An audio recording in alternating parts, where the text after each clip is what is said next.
Hi, welcome to MediatorPodcast.com, a podcast and video series about all things mediation, negotiation, and collaboration. My name is Melissa Gragg, and I provide online valuation, divorce, and mediation services in St. Louis, Missouri.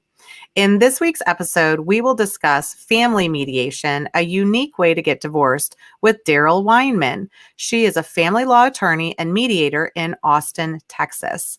Daryl has been board certified in family law by the Texas Board of Legal Specialization since 2000, an honor granted to less than 1% of Texas attorneys. She's also part of the Austin Bar Association in the Alternative Dispute Resolution section and the Texas Family Law Foundation. Another interesting thing is she's a member of American Academy of Certified Financial Litigators. It's hard with some of the more financially complex situations. But I think the interesting part is that this has actually created a very unique way that you created to handle divorce, which is called divorce resort. And I think it kind of piggybacks on this whole concept of that people want to get divorced very quickly. They want everything to happen very fast. It's sort of like, or at least one party usually will be like, I decided, now can we be done tomorrow?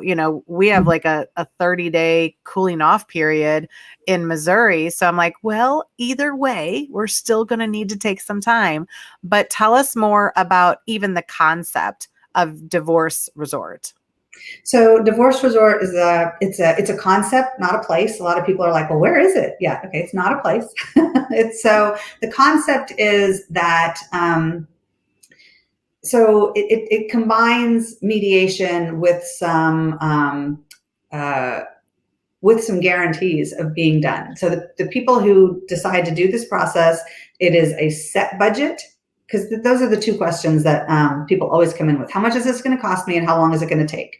And when we're talking litigation, those are two questions I cannot answer. I can't even estimate. So this was to kind of give them a little more control.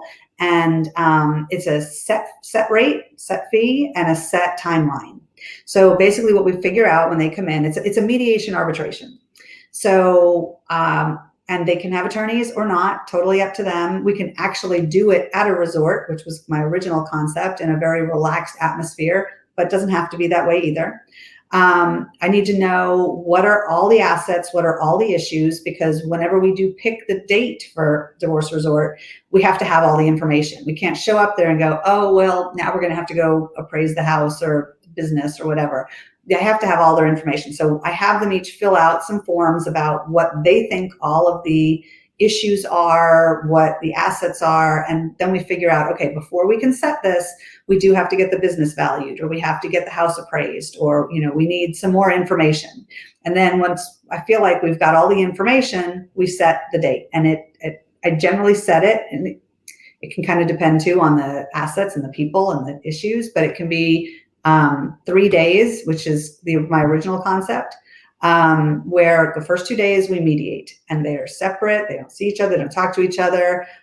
If we are at a resort, there are amenities they can go do when they need to take a break. They can go take a walk, they can go hit some golf balls, they can go for a swim, whatever they need to calm down and come back to the table. And meanwhile, I'll work with the other person.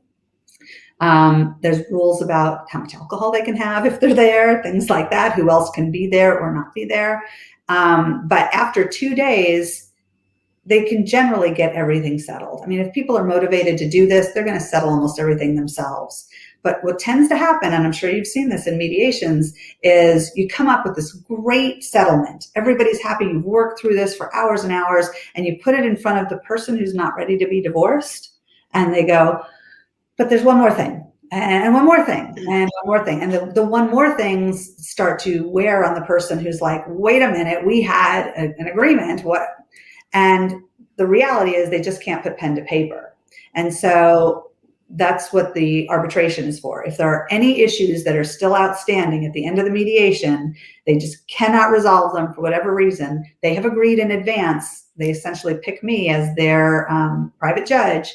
I arbitrate it. So we'll put everything they've agreed in a mediated settlement agreement. Anything extra is an arbitration award. So they are guaranteed to be done at the end of that weekend. I mean, somebody else still has to do the final paperwork, but everything is settled and done, and they're done. And so it's a way to get people done on a set timeline for a set fee. And they say, well, some of the questions that I get, well, why would we pick you as our private judge? And I said, well, for one thing, you get to know everything about me before you sign up for this process. You'll know who I am, my background, my bias, all of that. You don't get that with a judge. You're just going to get thrown in with the judge, and you don't have any idea who you're getting. So that's one thing. You get to pick your own judge.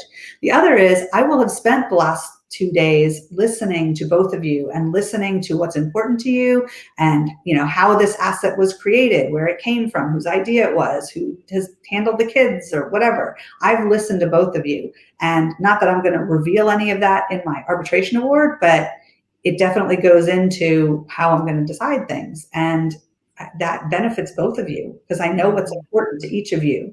So that's the concept. But yeah, it's a mediation arbitration. And when they decide to do it, I immediately try to get the petition filed, because we also have a cooling off period, a 60-day waiting period before a judge could even sign it. And in that time, we can start gathering the information, doing the appraisals and all, and then set the date for the mediation arbitration.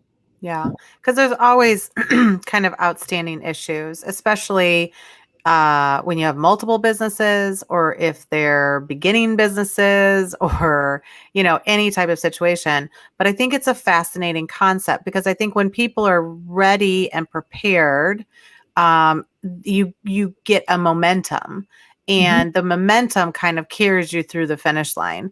And a lot of times we're starting and stopping and starting and stopping, and then issues will come about as somebody gets mad. Oh, now it's been 3 months and we need to update all the information, things like that. And I think even with courts being closed right now, I think that I don't know if that's the biggest reason to mediate. I think it's just the control. It's just the making some decisions, and through the process of mediation, where you are kind of agreeing to some decisions, you're relearning how to deal with each other at the end.